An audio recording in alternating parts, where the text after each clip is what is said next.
महात्मा जी पहली बार मीडिया के सामने आए हैं, चर्चाएं बहुत चल रही थी, बहुत कुछ फैल रहा था, क्या कहेंगे? सबसे पहले तो मैं ये कहूँगा जी,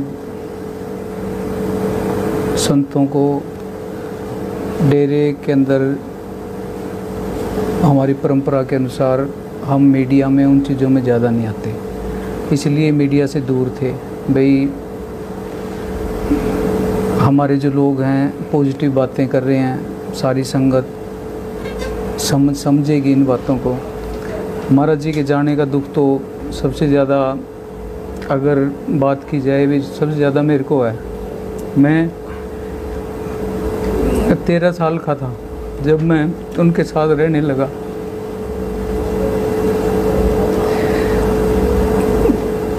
मेरा रूम चाहे दिल्ली में चाहे यहाँ जगमाल वाली डेरे में महाराज जी के कमरे के साथ ही होता था।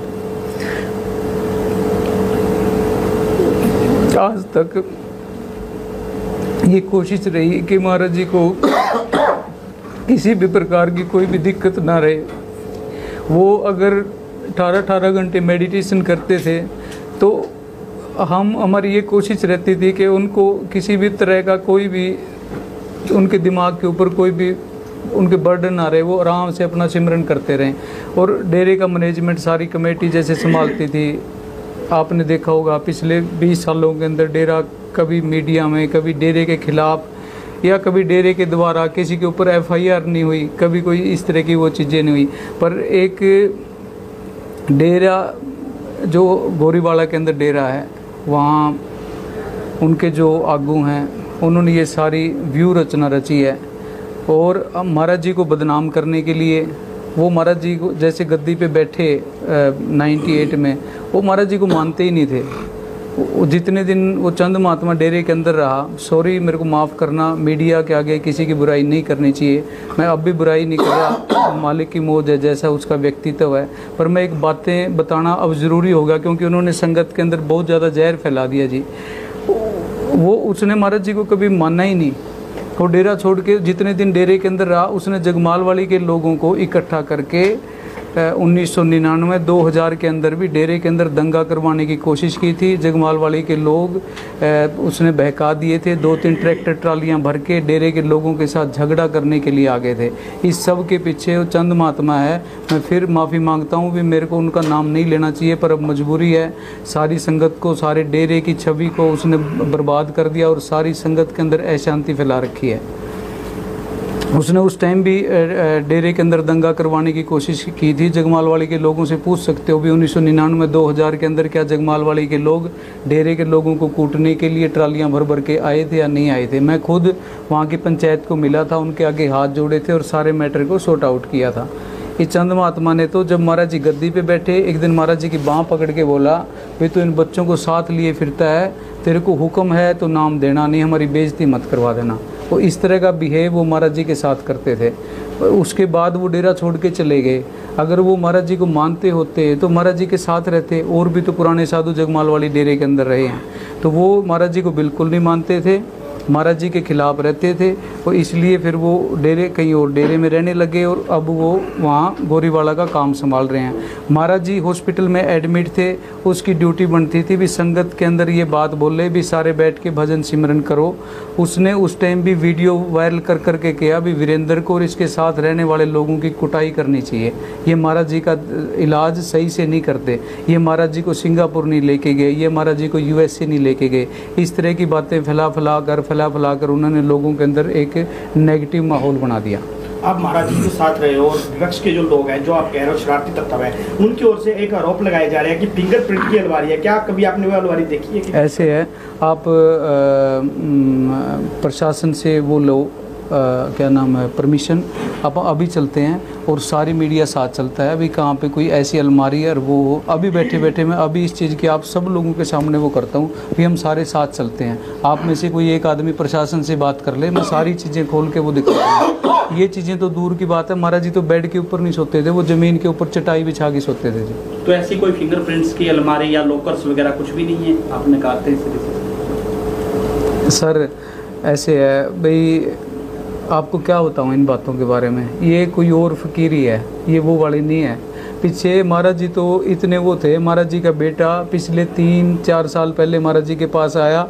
महाराज जी को आके उसने बोला, जी मेरे हार्ट की बाईपास सर्जरी होनी है, मेरे को 1 लाख रुपया उधारा दे दो, मेरी फसल आएगी, मैं फसल बेच के आपको दे दूंगा।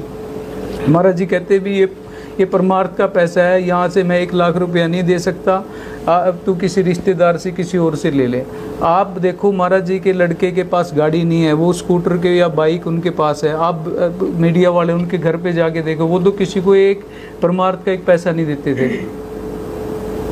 और ये फिंगरप्रिंट वाली वो चीज़ें हैं, मैं यहाँ पे बैठा हूँ, मेरी जांच करो, मेरे बैंक अकाउंट देखो, सारी चीज़ें हैं। मैं तो ये कहता हूँ भी हर चीज़ की है ना महाराज जी की वसीयत की। और महाराज जी दिसंबर 2022 में बीमार हुए हैं, वहाँ से लेके अब तक जितना भी ट्रीटमेंट चला है, डेरे का सारा, हमारी कमेटी, हमारा ट्रस्ट, सारा मैनेजमेंट ये चाहता है कि उसकी चाहे CBI जांच कराओ, चाहे हाई कोर्ट के जज से जांच करो, जो भी चीज़ कहते, हमारे से कोई लेटर चाहिए, हमारे से कोई मता चाहिए, हम हर चीज़ देने के लिए तैयार हैं। और मैं ये भी आप सब लोगों के माध्यम से सारी संगत के आगे हाथ जोड़ के उनके चरणों में बेनती करता हूँ कि आप लोग डेरे में आएँ। महाराज जी का कल का प्रोग्राम है, उसके अंदर शांति बना के रखें। हम वहाँ पे कोई गद्दी पे कोई नहीं बैठ रहा है, जब तक कोई जांच नहीं हो जाती, दूध का दूध पानी का पानी नहीं हो जाता, तब तक ना तो मैं कोई सत्संग करूँगा। ये मैं आप लोगों के माध्यम से बिल्कुल ये चीज़ कह रहा हूँ भी कोई मैं मेरी तरफ से कोई सत्संग नहीं किया जाएगा। और डेरे का जो काम है वो मैनेजमेंट देखती रहेगी, लेकिन जल्दी से जल्दी सारे सत्संगियों को चाहिए, चाहे वो प्रधानमंत्री को लेटर लिखें, चाहे वो मुख्यमंत्री को लेटर लिखें, हमारे डेरे की तरफ से, ट्रस्ट की तरफ से रेजोल्यूशन डालना है वो डालें। जब तक ये जाँच नहीं होती हम कोई भी इस तरह की कोई भी वो नहीं करते। कोई कल का प्रोग्राम जो है वो सिर्फ महाराज जी के ज्योति ज्योत समाने के उपलक्ष्य में भंडारा है, कोई इसके ऊपर गद्दी पे नहीं बैठ रहा और कोई भी इस तरह की कोई भी कार्रवाई नहीं हो रही। महात्मा जी साथ संगत पूरी ये जानना चाहती है, क्योंकि आखिरी वक्त में आप तो साथ थे बाबा जी। जी जी। जब उन्होंने चोला छोड़ा, आखिरी 4-5 दिन उनकी सेहत कैसी थी, कब तक वो आपसे बातचीत करते रहे, और आखिरी वक्त क्या वहाँ पे माहौल था? ऐसे है जी, देखो वो मैंने घर बार महाराज जी के प्यार के लिए छोड़ा, वो मेरा इश्क था, वो मेरा महबूब था, है ना। लोगों ने देखो मेरा जुलूस निकला हुआ आज मीडिया के ऊपर भी, सभी लोगों के लोग कह रहे हैं भी 21 तारीख को महाराज जी चोला छोड़ गए थे, कह रहे हैं ना। मेरे पास मैं आपको 22 तारीख की वीडियो दिखा रहा हूँ, पर ये उनकी ICU की वीडियो है, आप लोग सारे देख सकते हो। पर मेरा जुलूस जितना निकलता है निकले, ये उनकी प्राइवेसी है, मैं इसको मीडिया के सामने मैं डिक्लेयर नहीं करना चाहता, चाहे मेरी जितना मर्जी मेरा जुलूस निकले, चाहे जो निकले। आप लोग देख सकते हो ये 22 तारीख की, ये देखो 22 जुलाई 1:21 PM की वीडियो है। आप सब लोगों को मैं ये दिखा रहा हूँ। दोबारा बोलो ना याद है भी मैं ਤੁਹਾਨੂੰ ਗਿਆ ਸੀਗਾ, मैं दोबारा कर दूंगा जी। ਤੁਸੀਂ ਕਿਹਾ ਸੀ ਚੱਲੀਏ, ਫਿਰ मैंने कहा फिर उस तो बाद ਤੁਸੀਂ ਕਹਿੰਦੇ ਪਹਿਲਾਂ ਆਂਟੀ ਦੇ ਚੱਲੀਏ, फिर उस तो बाद आप ये देखिए महाराज जी कि ये 22 जुलाई की है, 1:21 PM की, आप टाइम देख सकते हैं, सारा मेरा मोबाइल चेक कर सकते हैं। महाराज जी हंस रहे हैं, नहीं हंस रहे हैं, दोबारा फिर मैं वीडियो दिखा देता हूँ। ये 22 जुलाई 1:21 PM की है। और वीडियो देखनी है ये देख लो, ये 1:22 PM की है। ये देखो कहीं से बीमार लग रहे हैं। फिल्मी गाना तो है महाराज जी, ये पूछते भी तो मतलब तो 10 मतलब की है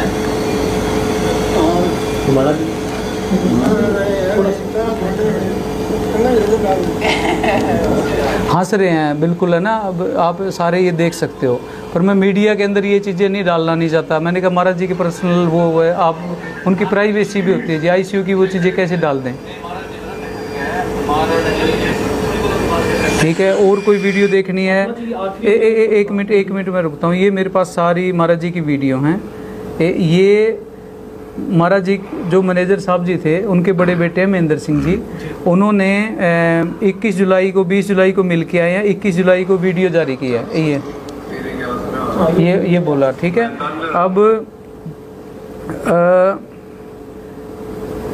विष्णु जी 31 तारीख को डॉक्टरों ने हमें रात को 10-11 बजे के आसपास बोला भी अब महाराज जी कुछ टाइम के हैं और आप अगर इनके किसी नज़दीकी को बुलाना चाहते हो, मिलवाना चाहते हो, मिलवा दो। हमने विष्णु जी को बुलाया, विष्णु जी को बुला के मैंने कहा भी एक बारी महाराज जी को तुम मिल ले। तो विष्णु जी महाराज जी के चोला छोड़ने से 2 घंटे पहले मिल के आए हैं। 12-1 बजे बीच में हैं जी, 12-1 बजे बीच में 12-1 बजे के बीच में। अब आम सबसे ज़्यादा अगर कहीं पे कोई गड़बड़ होती, सबसे ज़्यादा दुख परिवार को भी होता जी। सारा परिवार हमारे साथ क्यों है? सारा परिवार इसलिए साथ है भी सारा परिवार मिलता रहा। महाराज जी के एक भाई हैं शंकर जी, हमारे साथ ही रहते होते थे, और एक लक्ष्मण थनेदार जी जो खारिया गांव के महाराज जी के साथ पिछले 25-30 सालों से रह रहे हैं। डेली उनकी ड्यूटी थी, क्योंकि महाराज जी आईसीयू में थे और महाराज जी वेंटिलेटर पे थे। हम नहीं चाहते थे कि भी उनकी प्राइवेसी हर आदमी, कोई भी संगत का आदमी देखता रहे, पर परिवार वालों को अलाउड कर रखा था, ये मिलते थे। महात्मा जी, एक जो वीडियो वायरल हुआ था जिसमें वसीयत की जा रही है, उस पर कहीं ना कहीं आरोप लगाए जा रहे थे कि दबाव में वसीयत कराई जा रही है। हालांकि ट्रस्ट के लोग भी कुछ सामने आ चुके हैं, जो सुमेर सिंह जी हैं, महात्मा जी के जो दो मित्र रहे हैं, वो भी सामने आ चुके हैं। तो वो सच्चाई थोड़ा सामने लाएंगे, लोग जानना चाहते हैं कि किस तरह की वो वसीयत की गई है और कैसे की गई थी। देखो, आप ये एक आंसर मैं दूंगा, पर आप लोगों ने तो सारों ने देखी है ना वो। आप लोगों को कहीं लग रहा है अभी वो दबाव में हुई है? महाराज जी हंस रहे हैं, बैठे हैं, अपने उनके दोस्त हैं, और ये वसीयत एक दिन में तैयार नहीं हुई। ये जनवरी के अंदर महाराज जी ने उनको बुलाया है, अपने खुद हाथों से, ये देखो ये लिखी हुई, पहले हाथ से खुद लिखी है। आप इसकी फ़ोटो भी ले सकते हो, आप इसकी जांच भी करवा सकते हो भी ये महाराज जी की लिखाई है या नहीं है। पहले उन्होंने खुद अपने हाथ से ये वसीयत लिखी है, ये देखो ये लिखाई। ये आप इनकी फ़ोटो खींच के भी, फ़ोटो कॉपी चाहिए, फ़ोटो कॉपी आपको मिल जाएगी।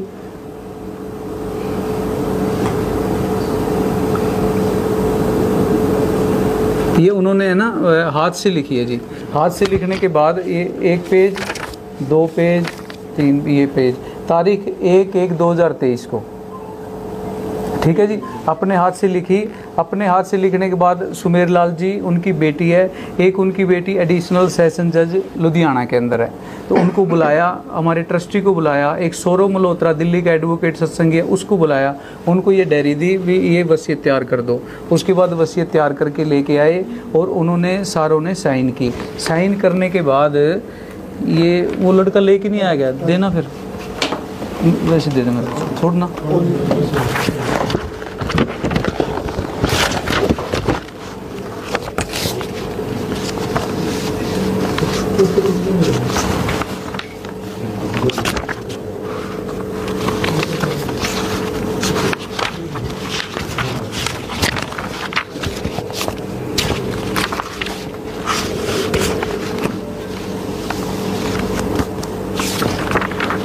ये देखो जी 28, ये कितने जनवरी की बात थी? 1 जनवरी को। 1 जनवरी को तो उन्होंने हाथ से लिखी। हाथ से लिखने के बाद 28 जनवरी को इन सबको बुलाया, ये कच्ची वसीयत लिख दी भाई, रजिस्टर्ड करवानी विल कोई ज़रूरी नहीं होती, 2 गवाह आप रख सकते हो, ठीक है जी। लेकिन मुझे इतने टाइम बाद उजागर क्यों नहीं किया? इसके भी मैं अभी आंसर देता हूँ, पहले आप ये चीज़ देख लो, ठीक है जी। ये होगी, फिर उसके बाद फिर ये रजिस्टर्ड करवा दी गई। ये कराई 17/2/2023 को दिल्ली के अंदर, ठीक है। ये आप ये देख सकते हो, इसके नंबर वगैरह, फ़ोटो जो भी आपको चाहिए, ठीक है। इसकी कॉपी चाहिए, मैं कॉपी दे दूंगा आपको। ये देख लो। ये एक दिन में नहीं, ये सारी प्रक्रिया हुई। इसके अंदर 3-4 जैसे 1 जनवरी को ये करी गई, फिर 28 जनवरी के आसपास ये हुई, और 17 फरवरी के पास ये हुई। अगर कुछ ऐसा ज़बरदस्ती करने का कोई वो होता तो आदमी आनन फानन के अंदर 1 या 2 दिन में करता है। उसके बाद महाराज जी के दोस्त हैं सुमेर लाल जी, उनसे महाराज जी डेली बात करते थे। अगर कुछ ऐसी बात होती तो बता देते। अगर कोई आदमी किसी को प्रेशर में रखता है तो वो 30-25 साल तक कि आप किसी के साथ नहीं रह सकते। आपकी झूठ का पर्दाफाश कहीं ना कहीं ना बहुत जल्दी हो जाता है। एक अभी आप कुछ कह रहे थे, उजागर क्यों नहीं के बताओ, क्या बताना? वसीयत सबसे पहले बताई क्यों देंगे? अच्छा, अब आप एक बात बताओ भी, इसके अंदर डेरे के किसी आदमी का या मेरा या डेरे की मैनेजमेंट का कहाँ पे कसूर है? ये उनकी मर्जी है। वो उजागर करते तो बहुत अच्छी बात है, नहीं उजागर करते तो बहुत अच्छी बात है। इसमें मेरा या महाराज जी का कसूर कहाँ है? जब वीडियो सामने है, जब वसीयत सामने है, सारी चीज़ें हैं, उनकी नहीं वो हुई। एक मेरे को नई बात पता लगी है कल रात को ही, जो महाराज जी के दोस्त हैं, मेरे को पहले नहीं पता था इस बात का। महाराज जी के दोस्त हैं सुमेर लाल जी, आज शाम को वो डेरे में आ रहे हैं। आप लोग सारे अगर उनका भी इंटरव्यू करना चाहे आप इंटरव्यू करिए। उन्होंने बताया कि महाराज जी को मैंने 2-3 बारी बोला था भी आप इसको संगत में वो कर दो, तो महाराज जी ने कहते मेरे को बोला था भी मैं तो नहीं करता, तू कर दे। वो कहते मेरी भी पिछले 1.5-2 साल से तबीयत खराब रही, मैं डेरे नहीं आ सका और महाराज जी की भी खराब होगी। तो कहीं इनकी क्या कारण रहा इसके ऊपर ये महाराज जी की मर्जी है, उनकी वो बात है, लेकिन इसके अंदर डेरे के मैनेजमेंट का हमारा तो कोई वो नहीं है ना। वीडियो डेरे की तरफ से बनाई गई थी है जी, जो वीडियो थी हाँ जी, अपने गुरुजी ने खुद बनवाई थी वीडियो। क्या जी? वसीयत वाली वीडियो है। वसीयत वाली जो वीडियो थी, जो दिल्ली का लड़का था ना जी, सौरभ मल्होत्रा नाम है, एडवोकेट है वो, उसने बोला था भी ये जो भी बिल तैयार करें इनकी सारी के ना वीडियो बननी चाहिए, कल को कई बार कोर्ट में कोई चैलेंज कर दे कोई और तो ये प्रूफ के रूप में काम आती है जी। महात्मा जी आपको नहीं लगता अगर जे वसीयत पहले भी जाकर ना कोई नहीं, एक बार हाँ बताओ। बवाल नहीं होता जी है जी, अगर जे वसीयत पहले ही संगत में जाकर हो जाती तो इतना बवाल नहीं होता आपको। आप देखो आप कह सकते हैं भाई कुछ न कुछ इतना ऐसा वो नहीं होता, पर मैनेजर साहब भी चोला छोड़ने से 2-3 साल पहले डिक्लेयर करके गए थे। उसके बाद भी डेरे के 2-3 ट्रस्टियों ने और चंद महात्मा और इन लोगों ने महाराज जी का बहुत विरोध किया था। कई लोगों के नाम मैं मीडिया के सामने मैं मतलब वो रखना नहीं चाहता। इतनी चीज़ें होने के बावजूद भी हम लोग महाराज जी के उस टाइम से साथ रहे हैं। बहुत लोगों ने उस टाइम भी विरोध किया था, नहीं लोग मतलब उस चीज़ को वो करते, लेकिन हाँ महाराज जी अगर पहले वो डिक्लेयर कर देते तो बहुत मतलब पॉजिटिव माहौल रहता और इस तरह की दिक्कत नहीं आती।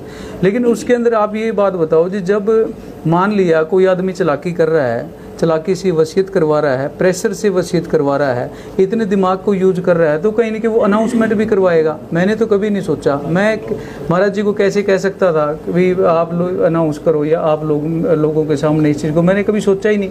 मैंने कभी यही नहीं सोचा कि महाराज जी हमें छोड़ के जाएंगे, कभी नेगेटिव सोच वो रखी नहीं।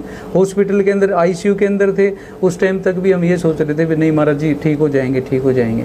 महाराज जी एक व्यक्ति हैं अमर सिंह बिश्नोई जिनका नाम है, वो उल आरोप भी लगाते हैं, पर्सनली आप पे भी लगाते हैं जी जी, तो आप क्या कहना चाहेंगे कि वो ऐसा क्यों कर रही है? वो ऐसा एक तो जी वो सारी जो प्लानिंग है ना वो पिछले 10 दिन से गोरीवाला डेरे से चल रही है। निशान लगाई नहीं के ये लेटर है, ये 4/8/2023 को अमर सिंह ने महाराज जी को लिख के दिया है। इसमें हेड रेटिंग तो मेरे को नहीं लगता उसकी है। आप ये लेटर की कॉपी रख सकते हो, उसको किसी मंदिर में या जिस धार्मिक स्थान को वो मानता है उसके खड़े होके वो कहे भी ये लेटर तूने नहीं लिख के दिया। इसके अंदर उसने सरेआम लिखा हुआ है कि जो लोग आपकी सेवा करते हैं उसे देखकर मुझे बहुत खुशी होती है, जिस दिल करता है मैं उनके चरण धोकर पीऊँ। महात्मा वीरेंद्र जी आपकी बहुत सेवा करते हैं, आपकी बहुत चिंता करते हैं, वो आपकी इतनी सेवा करते हैं कि उसे देखकर दिल खुश होता है। इसलिए मेरे दिल में महात्मा वीरेंद्र जी के प्रति बहुत सम्मान है और यह बात बाबा जी आप जानते हो। ये उसने खुद चिट्ठी 4/8/2023 को लिखी हुई है। अमर सिंह के बारे में मैं एक बात और भी बता दूं, अमर सिंह कोई दिल का बुरा आदमी नहीं है, उसका ब्रेन वॉश किया गया है और जैसे ही उसको सच्चाई का पता लगेगा वो खुद आके आप लोगों के सामने मेरे लिए बयान देगा। बाकी लोग तो चल रहे हैं दिमाग से और चीज़ों से, उसके ब्रेन वॉश किया गया है। उसने जो ये वसीयत बनी ना जनवरी में, उस टाइम भी उसने थोड़ा सा शोर शराबा किया था। इन्हीं चीज़ों को महाराज जी वीडियो के अंदर भी बोल रहे हैं भी लोग वीरेंद्र के बारे में कई लोग ये कहते हैं कि हाईजैक कर लिया, कई लोग ये कहते हैं कि वो ज़बरदस्ती उठा के लेगा, कहता भी अब अपने को वसीयत करनी चाहिए। उस टाइम भी पिछले जनवरी 2023 के अंदर अमर सिंह मेरा बहुत विरोध कर रहा था। महाराज जी ने उसको फ़ोन पे बताया भी वीरेंद्र मेरा सही इलाज करवा रहा है। उसके बाद आप अमर सिंह से पूछिए भी क्या आपने सोशल मीडिया के अंदर ये पोस्ट डाली थी या नहीं डाली कि भी मैं वीरेंद्र से संतुष्ट हूँ, मेरी गलती हुई है, मैंने उसके बारे में गलत प्रचार किया है। आप बेशक उसे पूछ सकते हैं। आखिरी सवाल, जो साथ संगत आपसे रुष्ट की है या अलूल जलूल सोशल मीडिया पर क्वेश्चन कर रही है या तुम कहें कि उनके ब्रेन में कुछ बात किया गया, उनको क्या संदेश देना चाहेंगे? संगत से क्या अपील आप करना चाहेंगे? ऐसे है जी, संगत अपनी है, उनके अंदर सतगुरु बसता है और मैं तो उनके चरणों की धूड़ हूँ। संगत के साथ ही सब कुछ है। वो मेरी संगत है, मेरे बाप की संगत है, मेरे दादा की संगत है, मेरी अपनी संगत है। वो गुमराह हो रही है, वो दिल से कोई भी संगत का कोई भी आदमी गलत नहीं बोल रहा। उन लोगों के सामने सच्चाई नहीं है, जैसे ही उन लोगों के सामने सच्चाई आएगी वो सारे लोग सही हो जाएंगे। वो कोई भी गलत नहीं है। गलत जो लोग हैं मैं सॉरी मतलब मेरे को नहीं कहना चाहिए, गलत है, लेकिन मैं बताऊं ये सारा जो प्लान गोरीवाला डेरे से चल रहा है। अभी जो पीछे गद्दी अनाउंस कर दी थी, आप उस वीडियो के अंदर देख लो, उस गोरीवाला डेरे के ट्रस्टी उसके अंदर हैं। एक ट्रस्टी ऐसा है जो 25 साल से जगमाल वाली डेरे के अंदर नहीं आया और वो उस दिन गद्दी अनाउंस करने के लिए वहाँ पे आया। वो महाराज जी को तो मानता ही नहीं था, वकील साहब को तो मानता ही नहीं था। नहीं, एक मिनट रुक जाओ जी, सारे आंसर करने दो, जो जिसका आंसर है। जो आप लोग जी कोई भी किसी भी प्रकार का, चाहे उल्टा सीधा कोई भी क्वेश्चन में बार बार मीडिया के सामने नहीं आऊँगा, अच्छा नहीं लगता। आप लोग की आपके लोगों के दिमाग में कोई भी डाउट है, कोई भी किसी भी प्रकार का, आप सारे क्वेश्चन सारे। पिछले दिनों एक वीडियो वायरल हुई कि बाबा जी का इलाज के दौरान 200 करोड़ से ऊपर रुपया खाते से निकाला गया, उसमें कितनी सच्चाई है? ऐसी है जी, देखो ये चीज़ें तो ऑन रिकॉर्ड है। आप बैंक स्टेटमेंट लो, आप कहोगे तो मैं अपने मैनेजमेंट को बोल दूंगा, कल आपको पिछले 6 महीने की है ना सारे बैंकों की सारी वो दे देंगे। अगर ऐसी कोई बात है तो सब सामने आ जाएगी। बाबा जी के इलाज के दौरान ये बात बड़ी सामने आई कि आप संगत को मिलने नहीं देते थे, ये रोक लगते हैं। जी जी, ऐसी है जी। संगत एक तो पिछले 1.5 साल से महाराज जी बीमार चल रहे थे। आप लोगों को पता है कि अगर एक आम आदमी 5 आदमियों से मिलता है और महाराज जी को ओपन मिलने दिया तो महाराज जी डेली 5000 आदमियों से मिलेंगे। इन्फेक्शन होने का और सारी चीज़ों का बहुत ज़्यादा खतरा रहता है। महाराज जी दिल्ली में क्या करते थे, अभी एडमिट होने से 15 दिन पहले तक वहाँ स्टेज के ऊपर बैठ जाते थे और आधा घंटा प्रवचन करते थे, सारी संगत मिलती थी।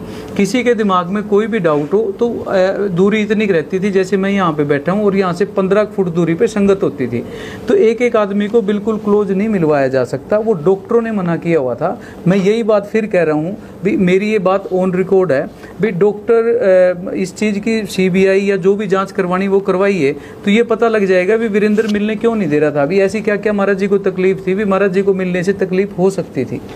डेरे की गद्दी का उत्तराधिकारी का फैसला कब तक होगा? क्या आप उत्तराधिकारी बनने के लिए तैयार हैं? नहीं, मैं जब तक ये सारी संगत सहमत नहीं होती, जब तक सारी संगत के सामने दूध का दूध पानी का पानी नहीं आता, जब तक इसकी कोई CBI या हाई कोर्ट का कोई जज या कोई भी मतलब ओपन कोई भी एजेंसी इसकी जांच नहीं करती और सारी बातें सारी संगत संतुष्ट नहीं होती, तो तब तक इस तरह का कोई भी कदम नहीं उठाया जाएगा। कोई मैं सत्संग नहीं करूँगा। आम सेवादारी की तरह जैसे मैं पहले सेवा करता था वैसे सिस्टम के अंदर मैं सेवा करता रहूँगा। विरोधी पक्ष गुरप्रीत जी को उत्तराधिकारी घोषित किया था, उस बारे में आपका क्या? देखो उसके बारे में मेरा तो नो कमेंट्स जी, उन लोगों ने किया, अब उसके बारे में तो क्या कह सकते हैं। महात्मा जी के निधन के बाद इतने करीबी रहे महात्मा वीरेंद्र को मिट्टी तक देने का मौका नहीं मिला। उस दुख की घड़ी में वो आपका प्यार, वो आपका इश्क आप दर्शन नहीं कर पाए, क्या कहेंगे? अब उसके बारे में तो पता है जी, वो तो मेरा दिल ही जानता है भी वो मेरे पे क्या बीत रही है और क्या वो ठीक है। अब ये चीज़ है ना, आप देखो फ़कीरों के साथ होती आई है। यही लोग हैं जिन लोगों ने ईसा मसीह को कीलें गाड़ी थी ना, कीलें ठोकी थी उनके शरीर में। आज सब हम ईसा मसीह जी के सामने नतमस्तक होते हैं। मंसूर को सूली पे चढ़ा दिया था ना, लोगों ने पत्थर मारे थे, है ना, तो वो समस्त ब्रेज की खाल उतार दी थी। पूज्य मैनेजर साहब जी को भी वहाँ डेरे में से यहाँ पे आना पड़ा था। तो ये चीज़ें होती रही हैं, पर मैं एक चीज़ फिर गारंटी के साथ कहता हूँ, हमारी जो संगत है वो महाराज जी से बहुत ही ज़्यादा प्यार करती है और बहुत ही शांत रहने वाली संगत है। उन लोगों को भड़काया गया, उन लोगों के ब्रेन वॉश किए गए हैं। जैसे सब लोगों को सच्चाई पता लग जाएगी, सारे लोग बिल्कुल ही, आज सब लोग बड़े परेशान हैं, बड़े मतलब दुखी हैं, तो वो सब लोग सब ठीक हो जाएंगे। महात्मा जी आखिरी सवाल है जी, सात संगत के लिए आप क्या कहना चाहेंगे, क्योंकि लोग ये जानवरों में आपको कुछ बोला हो? आखिरी पल में जब तक बात होती रही ना जी, सबसे पहले यही बोला था, मेरे को बोलते भी वीरेंद्र अपन चलिए, मैंने कहा जी कितने चलोगे? महाराज जी मैंने कहने लगे भी पहला तो आप अड्डे ते चलांगे, फिर मैंने कहा जी उस तो बाद कहते एक तारा बोले। ये लास्ट बार जो वीडियो मैंने रिकॉर्ड की ये थी।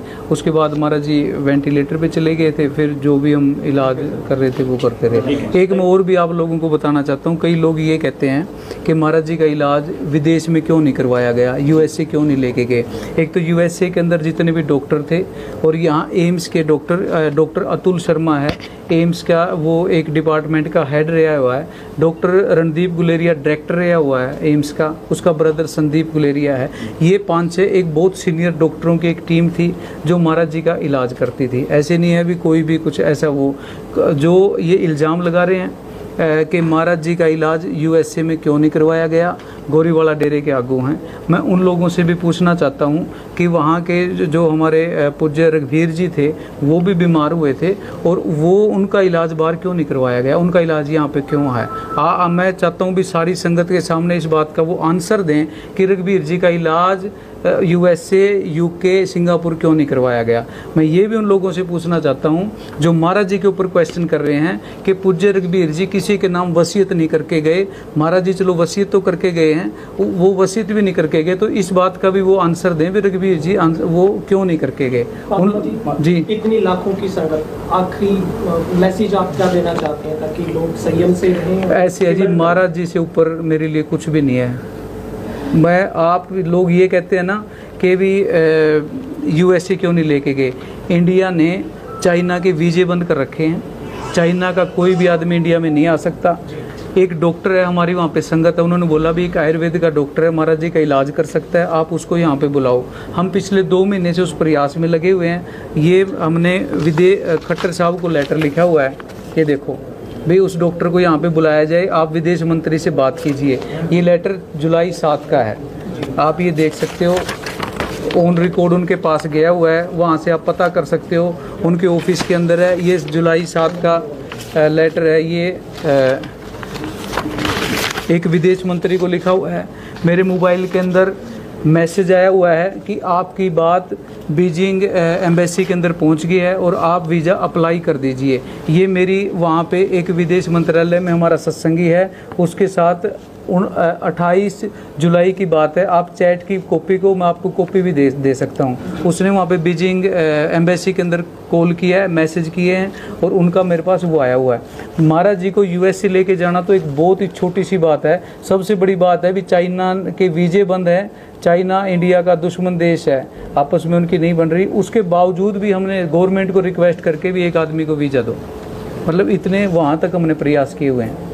कल आप अंतिम अरदास के समय मौजूद रहेंगे या नहीं? इसके बारे में देखो जी, मैं ये चाहता हूँ भी डेरे का ना किसी भी, देखो मेन ये रहता है हमारे इसके अंदर भी, जिस दिन अंतिम अरदास ये प्रोग्राम होता है भंडारे का भी, गद्दी वाला वो भी उसी दिन वो होता है। लेकिन मैं ये कहता हूँ भी मैं देखूँगा, बात करूँगा सारी मैनेजमेंट से, जैसा वो ठीक समझेंगे वैसा करेंगे। और लोग अपनी संगत को मैं हाथ जोड़ के ये बेनती करता हूँ भी आप ये दिमाग में से बिल्कुल निकाल दें भी अभी से कोई आदमी कोई गद्दी पे बैठ रहा है, कोई जल्दी ना, अभी हम कोई सत्संग करेंगे ना हम गद्दी पे बैठेंगे। जब तक इस चीज़ की पूरी जांच नहीं होती तब तक कोई भी आगे की कार्रवाई नहीं होएगी। डेरे का मैनेजमेंट है वो डेरे का काम देखता रहेगा। ठीक है, आपको मेरी फिर रिक्वेस्ट है, मेरे को कोई जल्दी नहीं है। किसी आदमी के दिमाग में कोई भी क्वेश्चन है किसी भी प्रकार का कोई रह गया हो तो हर मैं क्वेश्चन का आंसर देने के लिए तैयार हूँ।